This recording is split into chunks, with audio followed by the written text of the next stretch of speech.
السلام علیکم ورحمۃ اللہ وبرکاتہ۔ امید کرتے ہیں کہ آپ سب خیر و عافیت سے ہوں گے۔ اللہ تعالیٰ آپ سب کو اپنے حفظ و امان میں رکھے۔ ہم بیان کر رہے تھے توحید کی تعریف اور اس کی قسمیں کہ اس کی کتنی قسمیں ہیں۔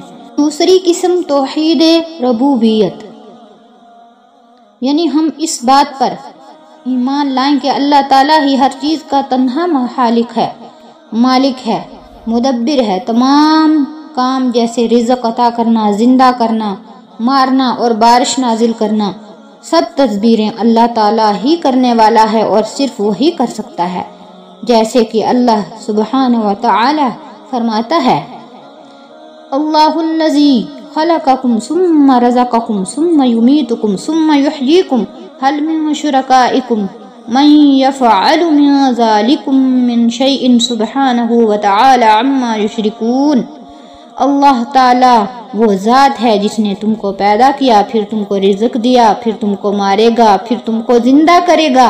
کیا تمہارے شریکوں میں سے کوئی ایسا ہے جو یہ کام کر سکتا ہے؟ اللہ تعالیٰ پاک اور بلند ہے، ان شریکوں کی شرکت سے پاک اور بلند ہے جن کو اللہ تعالیٰ کا شریک بناتے ہیں۔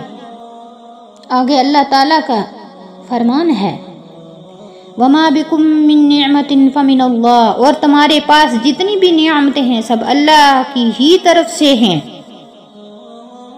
وَإِذَا مَرِضْتُ فَهُوَ يَشْفِينِ، اور جب میں بیمار ہوتا ہوں وہی مجھے شفا دیتا ہے۔ یہ بات حضرت ابراہیم علیہ السلام نے فرمائی تھی۔ هُوَ الَّذِي خَلَقَكُم مَّا فِي الْأَرْضِ جَمِيعًا، وہ اللہ ایسی ذات ہے جس نے ہر چیز کو تمہارے لیے پیدا کیا جو زمین میں ہے۔